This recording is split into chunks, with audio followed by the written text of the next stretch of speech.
What is up, everyone? We're back. Last weekday show of the week. We got the Friday fireworks show. Me and Stats as usual. Last Friday of the month. I can't believe it's already May 30th. Memorial Day is come and gone. We got some College World Series action going on the side. If you're in the RPS Discord, the Bets Chat has been on fire. Gavin's been giving out the college baseball winners all day. It's always fun, these things that pop up, just for a week or two each year, Stats, to get involved, even though we don't really know much about it. We kind of lean on the people who do. So I've been doing that all day. What's going on with you, man? Yeah, man, not much. Yeah, I agree. I mean, that's kind of the beauty of being part of RPS, because we've got, we got our little niche experts in all these sports. I'm certainly not a college baseball expert, but yeah, it's fun. It's fun getting some, kind of tailing some of these guys who know what the hell they're talking about. So you're right. Yeah, we got a lot of niche sports going on. Got trucks tonight. We got some tennis major action going on at Roland Garros. So yeah, there's a lot going on. Absolutely. And both Stats and I just got our hockey jerseys. I got mine on for the show. Yeah. It's a bit warm in here. This is the first day in Chicago. It's been warm. Cubs couldn't get it done for us in the afternoon. I was actually going to go to the game. I'm glad I didn't, because they only scored 2. But I stared at mine like on my way into the office. Do I put it? I'm like, it's way too hot in Florida. It's like 90 degrees here. Yeah. So I'm not wearing I don't know when that hockey jersey might not go on until sometime in December, maybe for me. I'm not sure. This is going to make it through the whole show. We'll see. Pretty warm in the apartment here. It's around 80 and humid. We're actually getting some storms right now. Hopefully that subsides. I was telling you before the show, doing some outdoor hibachi at my apartment building after the show with some buddies as a belated birthday thing. So that'll be fun. All right. Oh, I opened the Boom. The Boom report is free tonight. So perfect. So we've got a free report. Now you're not going to get all of the every single player rating. You're going to get the summary, which is the report, for free. So I mean, that's going to give you a lot of info. But for subscribers, you need to be a subscriber to get the full sheet with every single player and their rating today. But awesome. For those of you, for those not subscribers, definitely give it a look. It'll help you out with your bills tonight. I'm gonna drop that link in the comments here for you guys to check out. And Terry, it says Boynton on the back, not Steve. So that's what we got. All right, we got 12 games to talk about here. Was going to be 13. They moved up the O's game, so that is now off the slate. I think it's a pretty interesting slate, Stats. Like, we don't have a game in Coors, we don't have a game in Sacramento. Kind of makes us have to think. We saw some crazy stuff yesterday with the start of the Toronto game, and then the Rays go nuts. I know that you were on both of those. So let's see what we like in this slate. I kind of found it tough to expand my list of stacks. So hopefully you have some that I was not on. We'll start in Toronto, where they scored 12 runs last night. Nuked right off the bat. We got Chris Bassett going up against Jeffrey Springs. Bassett's just kind of been a bit priced up for me lately. Do you like any of him? And then I assume you're on the bats again here in Toronto. Yeah, I mean, let's take a look at the pitcher. So I mean, I've got Bassett, 9th best pitcher on the slate. Not terrible here on a fairly big slate, but so he will be in the mix, definitely in the 150 mix for us, but not heavy. Springs is going to be kind of borderline. It just doesn't get enough strikeouts. I have no problem if you want to leave him out in your MME. I've got him right in the middle, 12th best pitcher on today's slate. So I think you're going to want a little bit of Bassett if you want to get off of Springs. By all means, go ahead, and I'm fine with that. Just because of the strikeout level, we could look at the prop market. Bassett's 5.5 Ks in the props, with Springs 4.5 heavily juiced to the under. So I mean, that's really what I'm looking at there. Don't want to pay that, even the 6,500 when we've got a couple other pitchers here that we're going to get to that are cheaper with much better strikeout potential. So I'll be off. I'll probably be off Springs, maybe a sprinkle in the 150, but definitely not going to be a big player for me here today. Yeah, just a tough strikeout matchup at Toronto. We've seen it all season. Just tough to rack up Ks against them. They've got the sixth lowest strikeout rate in baseball in the split against lefties. I'm not on either pitcher here in my 20. I ended up with a fairly small pool at pitcher today. I think about 6 or 7. So these guys did not make it for me in 20. I did look at the Boom report before we went live. Looks like you have some interest in the bats here. What do you think? Yeah, if you look at the report, I mean, Toronto more so than the Athletic side, but we've got good bats, I think, on both sides of this game. So I definitely lean more of the bats. You've got Springer and from the Toronto side, Springer, Guerrero, and Kirk. No Santander tonight, huh? Is he hurt or is he just out? That probably helps us. He's been so bad. I know, but he always, him in the Toronto stacks. I know he always projects really well because of the potential home runs, but just hasn't been able to do it. Is he? He's not banged up, is he? I haven't. No, I think they're just giving him a breather. He probably needs it. I know that's your boy from. I know Baltimore days, but we need him. Yes, but yeah. So I mean, the Toronto stacks worked out pretty well yesterday. I think was it you who said someone in the chat, because we only have that 4 games, whatever it was, 4 or 5 games yesterday. Someone was like, "Well, Toronto, that's a little." You never want to see Toronto as one of the better. No, yeah. When I saw that, I was like, "Should we play this slate?" And of course, they put up 10 in the second or whatever they did. But tonight, I mean, we don't have, like you said, you don't have the Coors game. We've got some higher totals, but nothing crazy. So I think this could be a real interesting slate. And there's no reason Toronto can't come back here again and put up some good numbers. On the A side, Rooker, Butler are both going to rank out pretty high. But even just on the high boom level, we've got the elite boom, then we've got high boom. I try to stick to those. To those two, I kind of stay off the moderate and the low boom guys when I'm building lines. Certainly when I'm building my single entry lineups, and we've got quite a few guys. I mean, more than half of the lineups for both teams here are gonna qualify in that high boom level up to the elite boom level. So you've got quite a bit of the A's are in that second tier. Langoliers, Soderstrom, Drew Evans, CJ Alexander, who we're getting tremendous cost savings here, price savings on those guys with Ernie Clement, who's another one. Clement seems to be another guy. He's always pretty cheap, and a lot of times I'll wind up using him at a position. Shortstop today is actually pretty weak on the whole on the report. Yeah, so punting at with the Clement at 2,400, not a terrible option at all. Yeah, interesting game for bats. Probably one-offs for me for the A's. This is because I've been struggling. This is kind of the cheapest we've seen a bunch of these bats, right? Like 4,300 for Rooker's the cheapest we've seen maybe since the start of the season. I think he's clearly my favorite. Him and Larry Butler up top, and Langoliers is who I have in the pool there. I'm going to play some Toronto. I actually thought that they would come in more popular than this. Springs, fly ball guy. We've seen the A's bullpen be really shitty outside of Mason Miller, really struggle. Besides yesterday, obviously, but they had to use a bunch of it yesterday, and if they had to go back into it early today, it could be trouble. The good thing about Toronto is you don't really have to dive too deep into guys like Straw and Lukes in the back half to stack, because we get the cleanup hitter Kirk at 3,200. You mentioned Clement at second and short. It kind of makes it easy to balance out and be able to afford the Vlads, the Springers that we really do want. So I'm in on Toronto bats, not my favorite stack of the night, but up there. And then it'll be one-offs for the A's. All right, game 2, go to Cleveland. It's the second game on the DK slate here. Jose Soriano and Luis Ortiz. I want to get your take on Ortiz here. Props look good, high walk rate, but at 6K against a strikeout team like the Angels, I think we have to have some interest here. Yeah, there's no doubt. I think Ortiz is going to be at the 6K level. I've got him as the 5th best option on this entire slate. So I think fits in nicely with the some of the expensive stacks. I like Ortiz quite a bit. Soriano not going to make the cut for me. High walk rate, not a high strikeout rate, and we're expecting some runs on the Cleveland side. So I don't particularly like the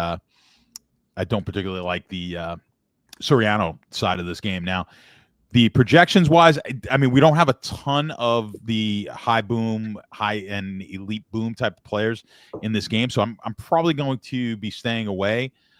Maybe we'll get we'll have some one-off pieces.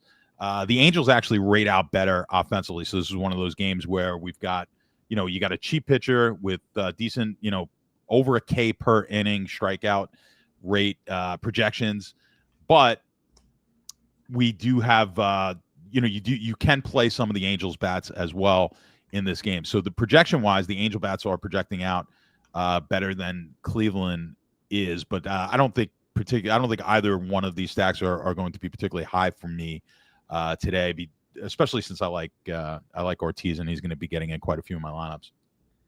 Yeah, no stacks of either team for me. I'm going to play some Ortiz. I'll be interested to see how owned he comes in at. I'm seeing Saber right now has got him 25 to 30%. So he's not going to sneak up on anyone here.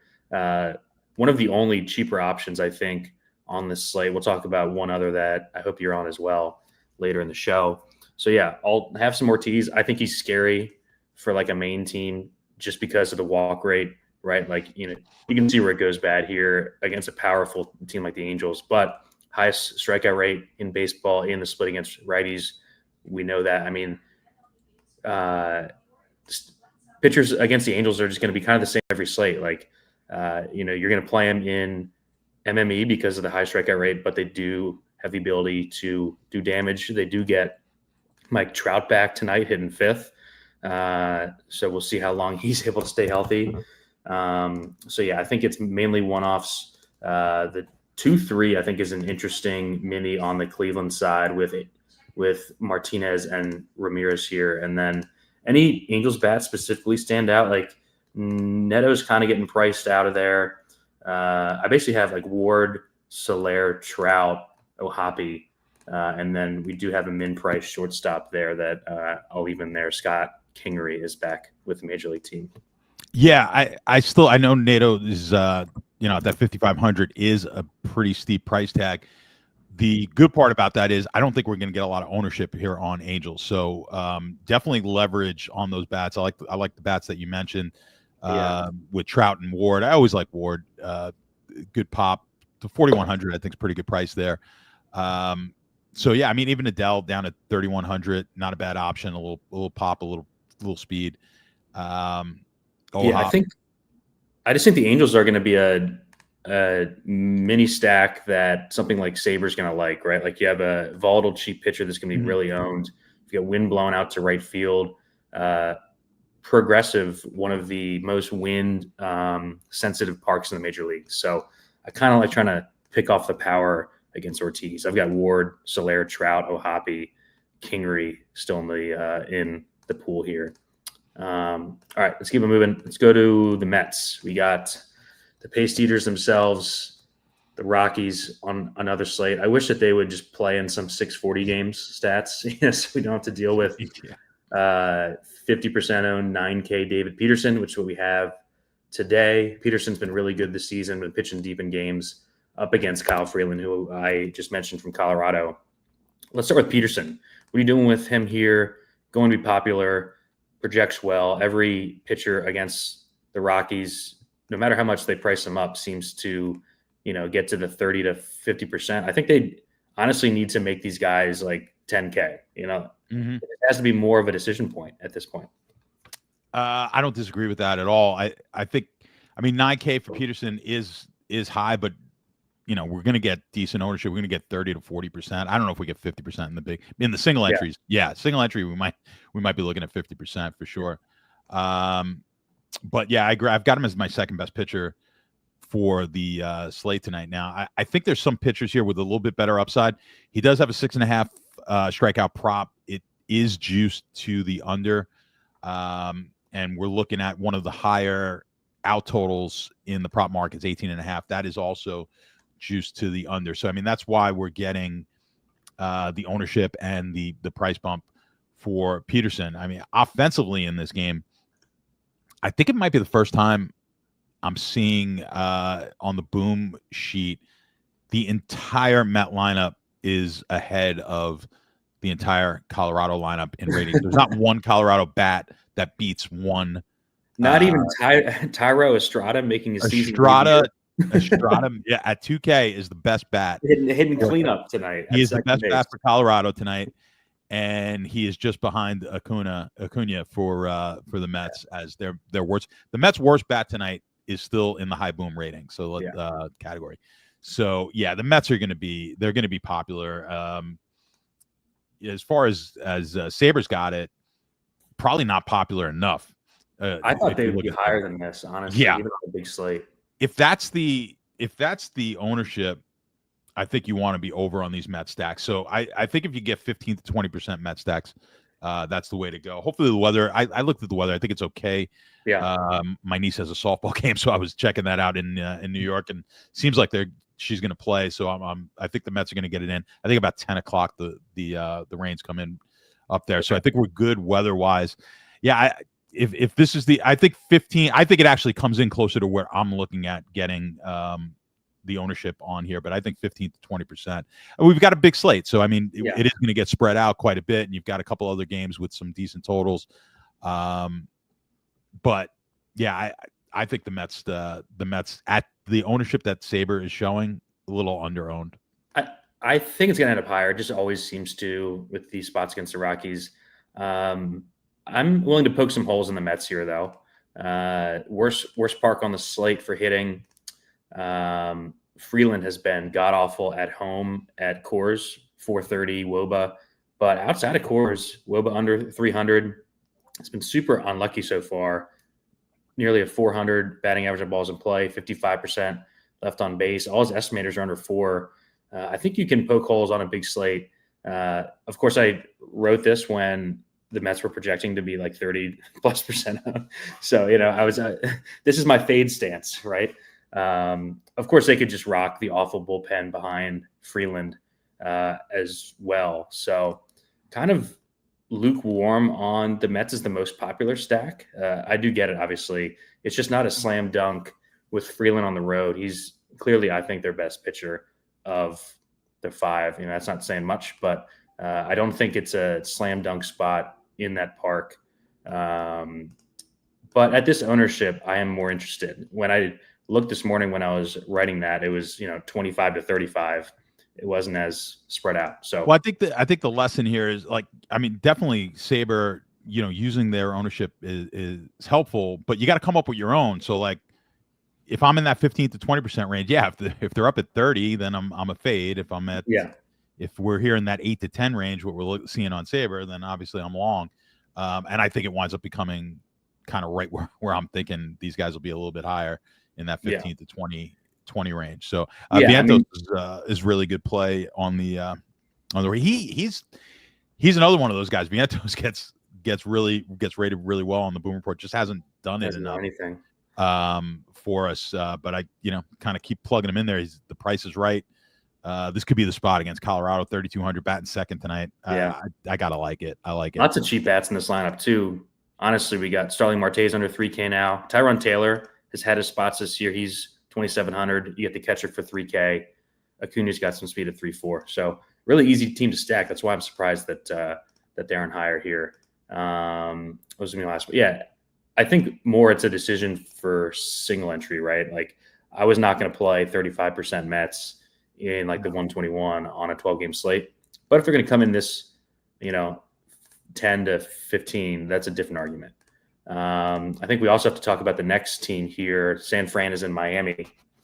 We've got Kyle Harrison up against old friend Cal Quantrill.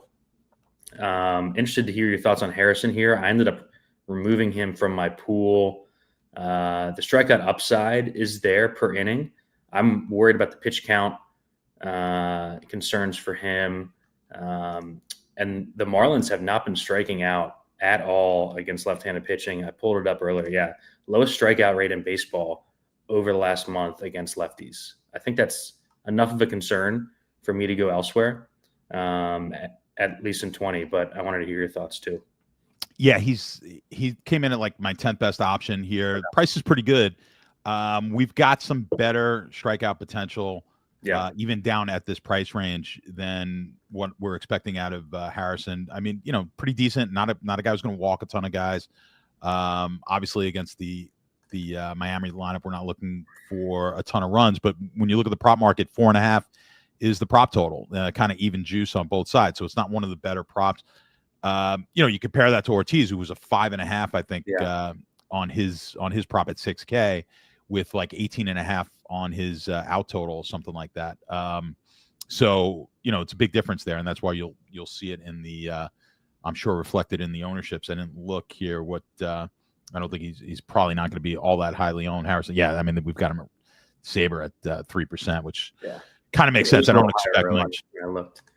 If it was 3, I'm probably going to be just a little bit above that, but I'm not looking for much. I mean, if I'm in the 5% range, which it's not exactly a crazy long call, but I'm in that 5-6% range, I think is comfortable with Harrison. And of course, Cal Quantrill is just never a play at whatever price. So, and on the flip side there, offensively, this is just maybe, I mean, the Boom Report as of right now, I'm going to update it as we start getting all these lineups in once we get off here. But San Francisco, the top end, the top 5, and they are really, I mean, they're priced right. I mean, this is going to be the most popular stack. This is the one that's going to be the chalk. Yeah. Because look at these prices. I mean, you have nobody over 4K.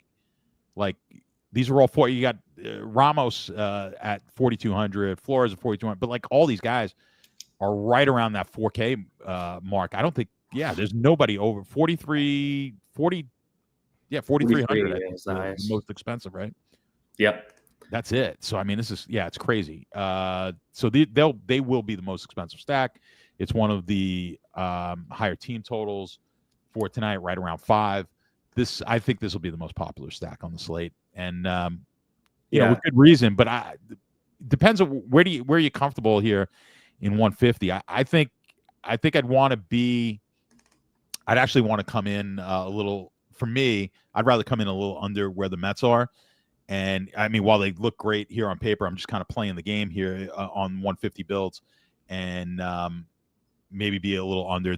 We look at Saber, they're like the 8 to 12, maybe slightly higher than the Mets right now. I think that number goes up as well. I think San Francisco. I'm going to bet that San Francisco comes in over the Mets, and then I'll be in on my 150 builds. They'll be slightly under the Mets.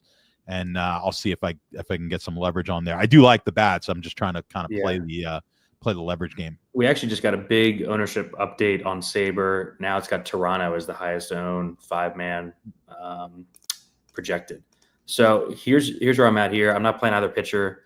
I think the Miami minis, specifically the top 2, are interesting against Harrison. Harrison's got the highest hard hit rate percentage in all baseball. So he's given up barrels. I think Ramirez is interesting there. But the story is the Giants here. What do you do with them? I expect them to come in higher than this. I think they'll be right there with Toronto as the highest owned team on the slate. I agree with you there.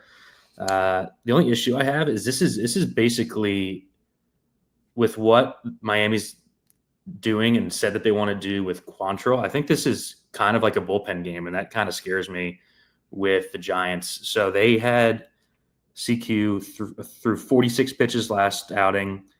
They piggybacked him with a second starter, and they said that that's kind of their plan moving forward. So do we have any all his props early today? We have any pinch hit risk or? So Yastrzemski's got some, but it's just kind of you're not getting a guaranteed 20 something at bats against Quantrill. It's just going to be him, I think they said once or twice through the order max, and then they didn't even put an outs. I know. Prop on him. I went to bet it this morning and it was pulled. So that's my concern here is you're playing into chalk, and it's going to be a bullpen game, which can get wonky. If this game's close, they're going to play matchups, and it's not a team that I'm in love with offensively. Like we're not usually rushing to the window to play the Giants. So those are my concerns. That being said, it is Cal Quantrill. They could nuke him early, obviously, and get the worst part of the pen. But I just wanted to give that info out there as to, the fade reason for Giants on a big slate, especially in single entry. I think I'll be going elsewhere in single entry, but I'll have plenty of these guys in the 121. Any last thoughts on this game here? No, yeah, I think that's it. I think, like I said, I think getting them about 10 to 12% of your stacks in the MME, I think is about right for me. Yeah, what's interesting is as Saber keeps updating, the ownership on the Mets and Giants keeps falling, and I expected it to go. It's dropping, huh? Yeah. Well, we'll see. Yeah. We'll see. It's going towards Toronto, so that's good because I'm not going to play Toronto anyway. So that's interesting. That's very interesting. All right, Toronto, we typically don't. Yeah, I mean, I know they were great yesterday, but that's not the typical. Not a big home run team. What's weird about the slate is the 3 highest owned teams, at least going into the show, aren't teams that I usually want to play. Right, Toronto, Giants, Mets. A team that I do want to play, especially now that they have Acuna back, is the Braves. It's Friday night stats. We got the Braves at home on a Friday. Boston's in town. The super volatile Lucas Giolito is on the bump for Boston against Grant Holmes here. Any interest in the pitchers here? We'll probably make that quick. I wanted your thoughts on Holmes. He was kind of borderline for me. He was my last exclusion from my list. I like Holmes here. I think some pretty good upside for strikeouts, 1.06 K per inning on the projection. Decent kind of middle of the road walk numbers per inning, and on the earned runs, they're looking at runs. There's going to be some runs scored in this game, at least projected. You've got Atlanta at 5.4, and then Boston down at 4.5. So decent high total on this game for the game itself. But I do like Holmes. He's at the 8,200. He's definitely going to be one of my higher pitchers. What do we got? Can't be owned that all that much. Yeah, 13%. I'll get over that for sure. I think you even want to get. Maybe you don't like it. Even though I do like the Atlanta bats quite a bit. I want to get some Giolito in there also, just because of that strikeout potential. He's the ultimate MME play, right? Yeah, he's great at 6,300. Yeah. So yeah, he could easily get blown up. One of the worst walk rates on the slate. We've got him projected as the giving up the most runs on this entire slate. So you kind of take that. But whenever you've got the potential and the stuff, he's shown it before at pretty cheap prices. He's been able to do it. As Friday Night Braves, it could go either way here, but it's gone against us more often than it hasn't. And so I think you want to get a little Geo in your MME bills, and certainly if you're 20 maxing, I would throw one Geo in there, obviously in a non-Atlanta lineup for sure. Yeah, I just added Holmes back in the pool. I was kind of on the fence. I think you got to play him. Yeah. Well, let's talk about the bats here. The Braves all under 10% on the slate. We talked about the upside for Giolito, but clear downside, like you said, with the walk rate and the power that he allows. We've got, I think, really good price tags throughout in this Braves lineup. Outside of Acuna, Ozzie Albies has been red hot. He's back up to the 2-hole 4,100. We have a free guy at second and third. That also helps. I'm into the Braves here, man. Like, just kind of buying into the volatility with Giolito. We got strong winds blowing out, double-digit winds blowing out to center field here in Atlanta. It's in the 70s. So I have interest in Braves. I think they're right up there with the Mets and the Giants, honestly. Yeah, I don't disagree. And I mean, you might have. I haven't gone through it yet in detail. This might be the highest number of bats at the elite level on the Boom Report for any team. So they may not rate out as high as, like, I think the Giants right now have the highest rating for the top 5. But you've got Acuna Jr. is 6,200, but the rest of these bats are fairly reasonable. Yeah. Riley 4,600. I mean, Olson's 5K, but you got a bunch of bats right around that 4K. Yeah. There's a bunch of the free guy in there. Yep. Yeah. Albies at second base. I mean, which is not the strongest of positions, 4,100. I'm kind of with you. I like these. I like the Braves bats. Again, I'm going to be playing a little bit of Geo. I want to get him in there just in case.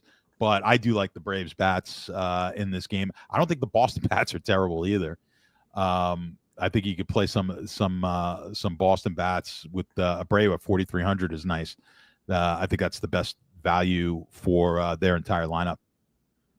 Yeah, it's Braves bats for me, and then a little bit of Holmes. Just love the way you can mix and match the center of this order and not break the bank on honestly we do have good spend up pitching. All right, let's go to the next game here. We've got St. Louis and Texas. Man, Matthew Liberatore continues to plug along, pitching well. My breakout pick has a 2.76 ERA. Stats, guy's been awesome. Up against Jack Leiter. Any interest in Liberatore here? I'll give you my spiel on him afterwards. I wish he was cheaper is the only thing. No, I'm going to pass on that. I agree. It's the price. Not enough. We just don't have a high enough strikeout rate. 0.8 K per inning at 8,700. Just not going to cut it. Not a guy who's going to walk a lot of guys. I expect he's probably got a decent floor, but I don't think the upside's there enough for me to want to get him in my GPP type plays. So yeah, I'm going to be out there, and Leiter's a no-go for me as well. Just not enough strikeouts from him. So what's your take on Liberatore? Yeah, so just a guy that I've been buying on kind of regardless of matchup, and he's had a bunch of really, really tough strikeout matchups in a row. He just faced Arizona, KC, and Philly. Pitched well in all three. Didn't have a big strikeout game, but gets Texas here. I think kind of sneakily the highest strikeout rate in baseball against left-handed pitching. I think, man, if he was just cheaper here, I would have a ton of interest. I do like his K prop over 4.5 here is I think how I'm going to play him, not play that much in DFS, but play the spot, play the matchup with the strikeout prop. Like you said, he doesn't walk anyone under a 4% walk rate, only behind Brian Wu on this slate. He's going to have to pitch deep in this game to put up a big score. This Texas team is just really dead right now. I'm going to buy into the highest strikeout rate in baseball against lefties. I don't think that many people are viewing Texas that way. So yeah, I think the K prop is better than the DFS play, honestly, for him. But just as a whole, a guy that I'm buying moving forward that I think is going to continue to have a good season. Let's talk about the bats real quick. The Cardinals here against Jack Leiter, highest walk rate on the slate, I think are interesting. The Cardinals kind of quietly been smashing right-handed pitching, fourth highest weighted runs created plus over the last month. They're a super patient team too. So, they're going to take the walks that Leiter's going to give them. The Texas bullpen is trash behind him. My only issue here is the price tags, right? Like these guys are more expensive than the Braves here overall as a stack.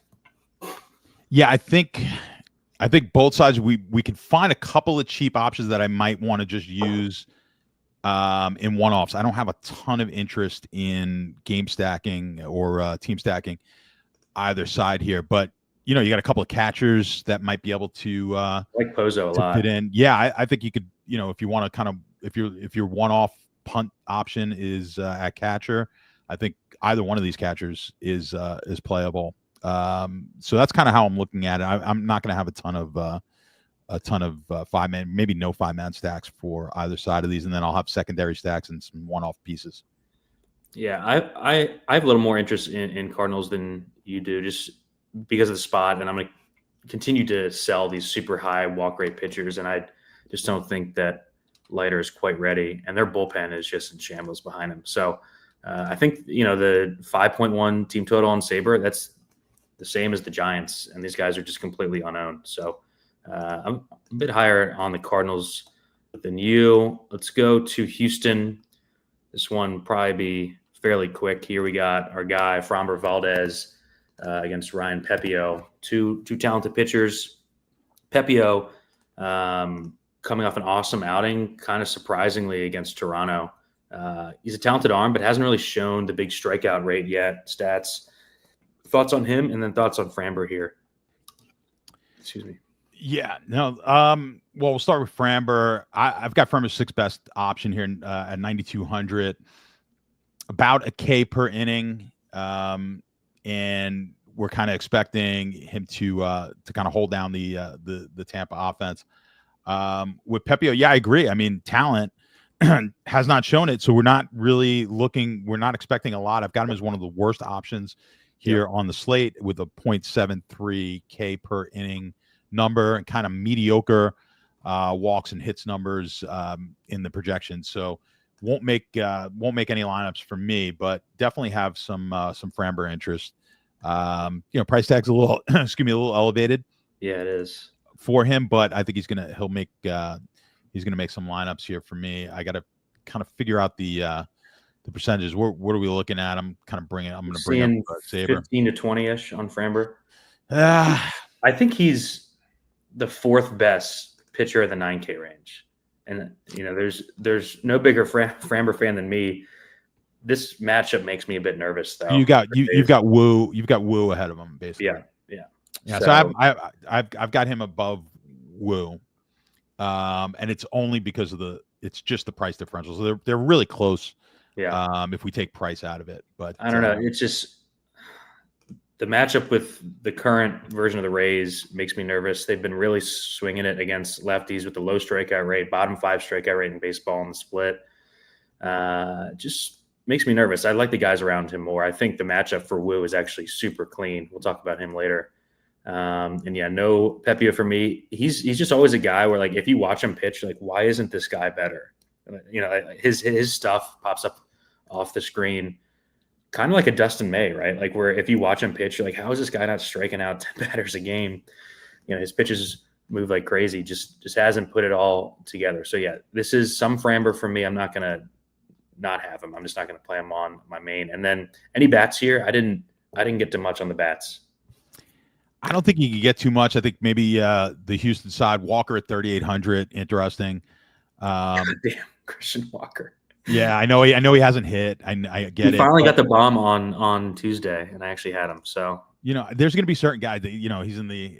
I mean, he's better than Vientos, but there's just certain guys that I've played and just hasn't. Yeah, I mean, all those guys in the same bucket, right? Santander, Vientos, Christian Walker, guys like that. I mean, what do you the average person, they get off them. Look, the price comes down, obviously, on these guys, and baseball, to me, I mean, even at this point in the season, is still kind of a short sample. I mean, you want to see more, but these guys, it happens. I mean, you see guys have a terrible first half of the year, and then they'll just go off in the second half. So I don't necessarily jump off of guys unless I have some specific reason. I have, injury, a wrist injury, something like that. Yeah. So I just kind of play the numbers as they are. I expect these guys to, when they've had so many at bats in the major league level, I just expect them to eventually turn it around. So I mean, it's interesting here. I don't really like the stacks. Again, this would be more of a one-off, maybe secondary stacks with Walker and Pena. Really don't. I'm just not going to touch the Tampa side of this game offensively. Yep. Yeah. I mean, even if Framber doesn't have a good game, it's all ground ball. It's going to be stuff that doesn't score well in DFS going against him. Let's go to an interesting game, one that I don't really know what to do with here on a huge slate. Detroit and Kansas City. We got Casey Mize, who is taking that jump, at least as a real-life pitcher here. Former number 1 overall pick, has looked awesome all season. The strikeout rate isn't quite there yet, but really, really good real-life pitcher. Awesome results so far. And Seth Lugo coming off the IL. He missed almost a month with a finger injury. I don't think we're playing any Lugo here. Do you like any Mize? I think he's kind of in the same boat as Liberatore here, where like the price is just a bit too elevated for the strikeout rate. Yeah, I mean, I really can't play a guy with a 3.5K prop. At 8,900. So I mean, he actually rates out as the worst pitching option behind Quantrill just because the price tag. He's basically got the same really tough K matchup too with KC. Yeah, I mean, exactly. KC doesn't strike out much. You'd be better off playing Quantrill at 5,200 with the same strikeout prop basically. So, and I'm certainly not playing Quantrill. So I won't be on Mize and Lugo either. No real interest there. Yeah, coming off 8,300, better option I think than Mize. He's going to get you potentially more strikeouts, but I don't really have any interest in either one of these pitchers. He's 4.5 Ks in the prop market. Don't necessarily love the bats either. I mean, this is just a game that I'm just not all that crazy about. Yeah, this is kind of a cross-off game. I think you keep the power lefties in for Detroit against Lugo, like in the chat. Yeah, he gives up power to lefties. Just the thing that we always have to watch with Detroit, like they'll pinch hit even their good hitters. Like we see Kerry Carpenter routinely come out of games late. It's kind of tough at that 4K price tag. So probably nothing here for me except some Detroit lefty one-offs. It's good that we had a quick game because we were going a bit overtime here. Let's talk about a game that I'm super interested in. Washington, Arizona. Merrill Kelly up against Jake Irvin. Both pitchers priced up here. I don't have any interest in either arm here. I've got Kelly down as the 17th option, and then Irvin down as 19th option. Irvin, another one of these guys, is just not going to get you many strikeouts. Kelly's not a big strikeout guy either, so really, I'm off of both of those guys, and they're both over 8K. So no interest there. Yeah, same. Let's talk about the bats. I went into the show with the Snakes as my top stack. We've got their lineup recently. Want to hear your thoughts on the bats here. I do like the Arizona bats, so I'm with you there. You're paying up, but we've got some pitchers and some secondary. If you want to go 5-man Arizona, we've got some secondary stacks that'll fit in there nice that we went over earlier that are rating out pretty well. So Corbin Carroll's always at the top of the list. He's one of the top 5 options all night. On the flip side, the other guy, CJ Abrams, is another guy who always winds up being really high, both for the same reasons, right? These are guys with power and stolen base ability. So both of those guys are really popular for me. They're popular one-offs for me, but I think Arizona more. I could get behind taking Washington stacks as well, more on the secondary stacks, and they're expensive. The two guys I always play, I love playing Abrams and Wood, but you're paying up for them. But you're paying up for these Arizona guys too. I like Marte, I like Suarez. We've got now on the Washington side, you've got some with Lyle. You've got a little bit of savings here. Yeah, Hassel too. So I like that. Yeah, I think he's one of the best value options on the entire slate with Lyle and Hassel as well at the 2,600. Gurriel down at 3,600 for Arizona. Not bad to help you fill in your Arizona main stacks, 5-man stacks. So, I could get behind the Arizona lineup for sure on the 5-mans. Yeah, Landa, this is why we don't just look at surface numbers. Jake Irvin's he's been pretty good so far. He's been also super, super lucky. One of the lowest batting average on balls in play in baseball, like 220. All of his estimators are at least a run and a half above his ERA. This guy's not going to have a 3.5 ERA this season. It's a perfect spot for all that to come back to earth, going to Arizona, who just absolutely nukes right-handed pitching. 7th in weighted runs created plus, 2nd in ISO, last 30 in the split. Nats bottom 5 bullpen in baseball. Just a perfect spot for things to kind of course correct for Jake Irvin, who is not above a league average pitcher. And, because of the price tags, these guys are cheap. If you like in Ortiz, or we'll talk about my guy Zebby Matthews later, I think we're going to like these Snakes bats. Like the top 5 are so expensive that it's kind of tough to get all 5. Geraldo Perdomo, man, what a season he's had. They finally moved him up in the order. He was hitting 9th all year, with like a 950 OPS. He's hitting 3rd tonight. Tough price tag, but just really like the way this lineup stacks up against right-handed pitching. Some pitch hit risk with Pavin Smith and Alek Thomas. So those guys are at the bottom of the list for me. But if you like the cheaper arms on this slate, I really, really like the Snakes here. Yeah, I don't think you're going to get a lot of ownership. I know we're getting some comments in the chat. I just can't see them being high owned because of the prices. Right. Yeah, the prices are too high. Yeah, like Landa's saying. He makes a good point. It's tough to get him in there. I'm not necessarily looking at the pitch. I think there's enough cheap bats that we can get the Arizona. And I have to see. I haven't done a single entry lineup yet. I'll get that done in the next 15 minutes or so when we get off of here. But I just think there was enough of these secondary 2- and 3-man stacks, if they fit with Arizona. I think there was enough cheap bats out there that I like, and I guess I like a couple of cheaper pitchers that I can get in there as well. So, right. All right, we got 3 games left. We got to speed it on just a little bit. Let's go to San Diego. This is probably be a shorter breakdown here. Nick Pivetta, highest strikeout rate on the slate, going up against the Pirates, who have been just god-awful over the last month or so. Mitch Keller has had a string of pretty good starts at 7,700. Do you have any interest in him? I think Pivetta is super interesting at 9,800. Yeah, definitely interesting. Being that's my top pitching option here for the night is Pivetta.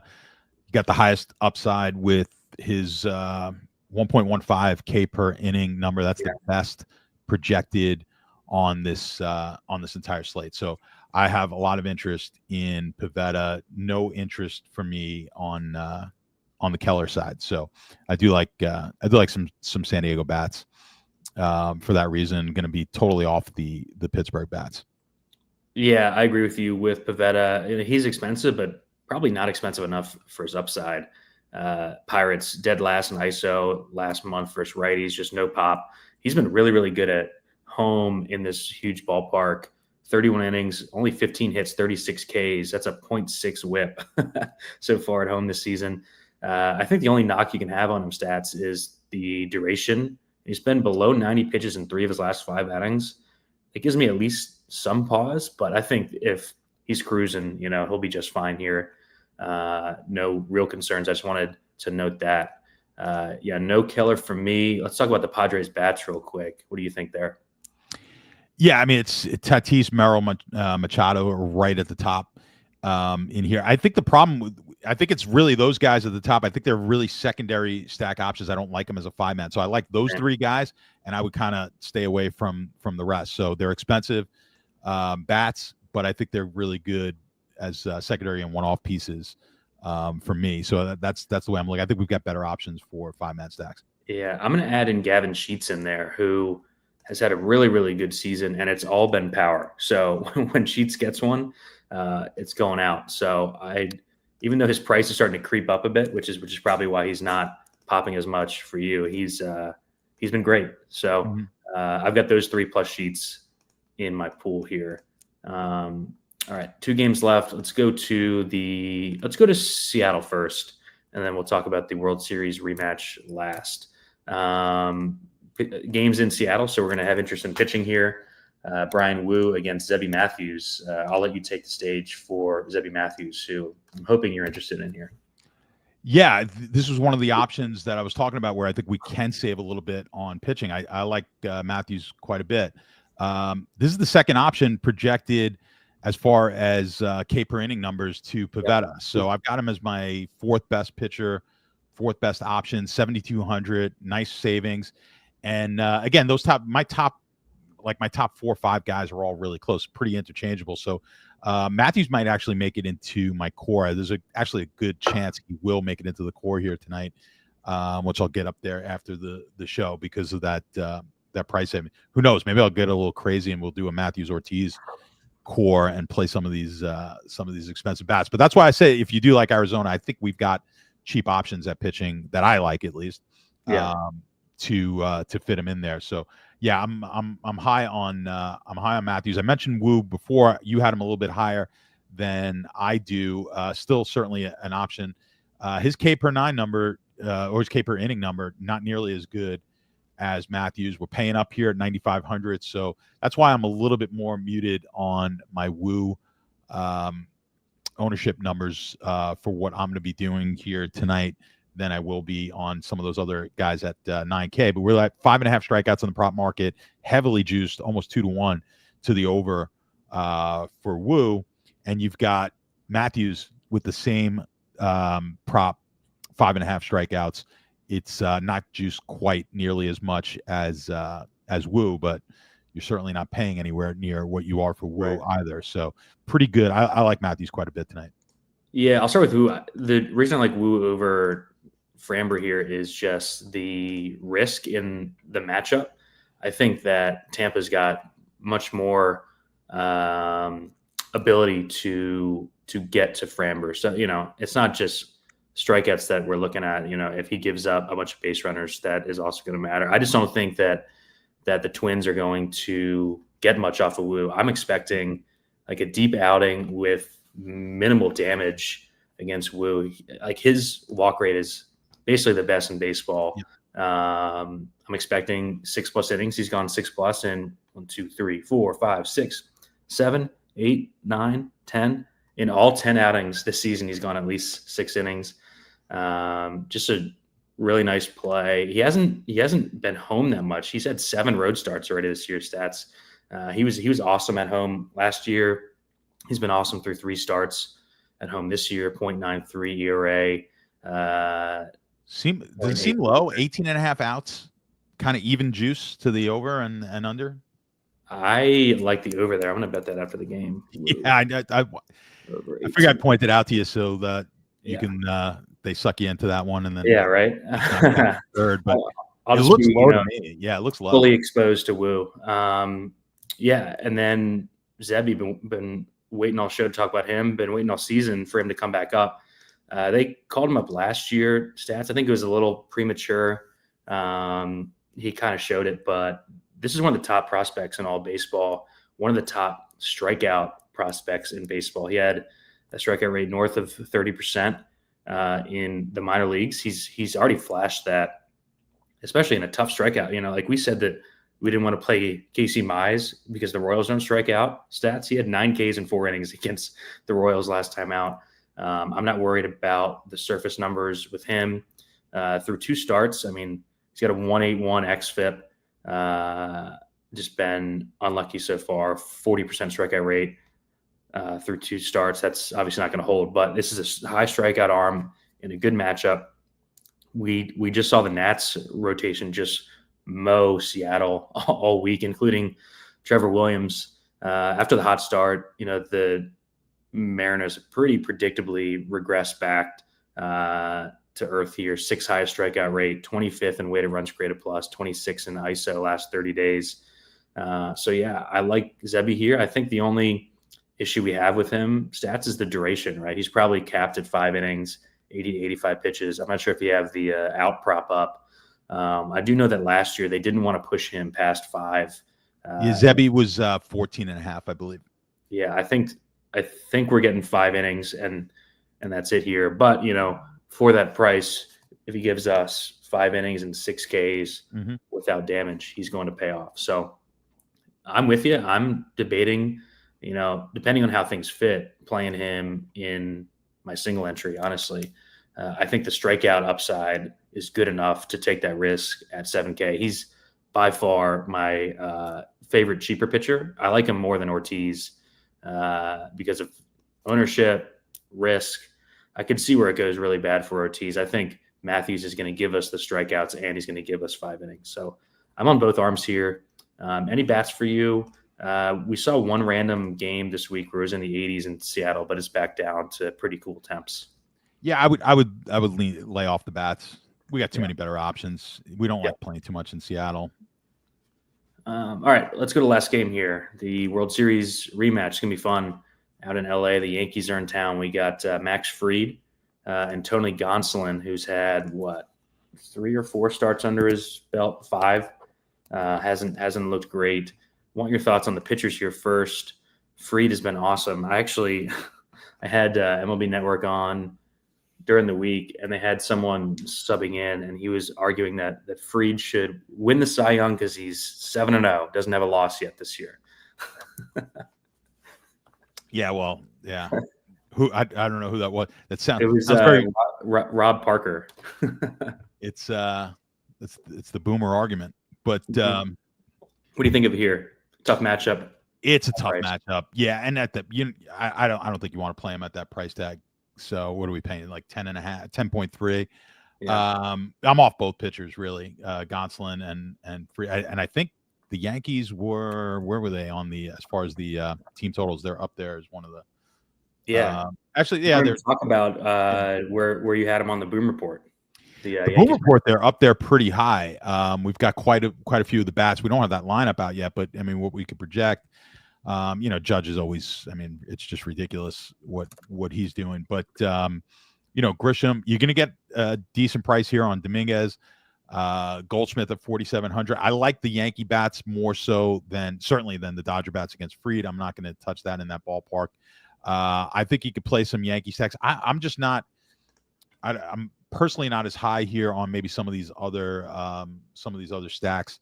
I like it. I mean, I could give you like 5 stacks that I like better than the Yankees, but they're certainly in play, and they're going. And we've got quite a few high boom, elite boom level with the Yankees projected here tonight. So one-off plays, secondary stacks. I'm not going to have a ton of Yankee 5-mans just because I like these other stacks better tonight. Yeah, and once Gonsolin's out and he doesn't go deep, you're getting that elite pen behind him on a big slate where we've got a bunch of shitty pens going. I will say for the Yankees bats, I'm going to play the lefties.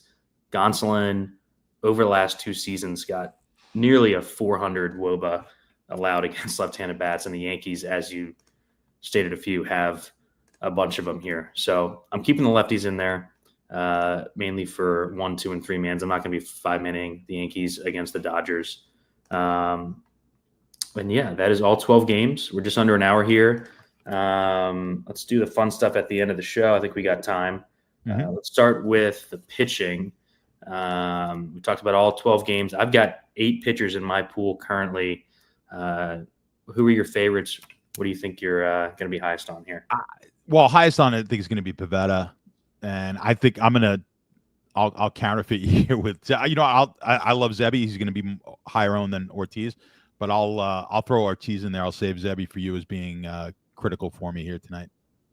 Yeah, I mean, I will definitely have some Ortiz at that price tag with that K prop. I'll go Zebby, and I'll go Woo. I'll go with the pitcher game stack out west in Seattle. When in doubt, go with the pitcher game stack out in Seattle on a 12-gamer. Just 2 guys who I think are going to be lower than they should. Zebby's catching some late steam as people are realizing how good of a spot it is for him, but I still think he'll be under 20% there. Let's do stacks. Let's do your favorite overall stack and then an under the radar stack that you like. Yeah, the stacks are tough. San Francisco's rating out really well on the boom report. I'm still tossing around in my head. I'm gonna go with the team that everyone hates take, or one of the teams everyone hates take. I'm gonna take the Mets stack tonight as my favorite stack. Yeah, my favorite stack is gonna be Arizona, and then under the radar stack I like. I'll go with the Cardinals because they're expensive too. I think that they're going to go under the radar here. Any under the radar stacks that you like? You said I think maybe I think maybe the Boston. I'm trying to think who I liked under the radar. I just kind of like that entire game for bat. Yeah, I don't know how under the radar the Braves are, but I love the Braves here. Yeah, I could get behind that one too. We've been burned a lot of times. I mean, Braves second team total on the entire slate, so not going to be totally out of the question. But yeah, I could get behind. If you haven't noticed, man, this as far as offensively, I'm sure I feel better with the pitching tonight. Offensively, the stacks are. There's a lot of ways you could go here tonight.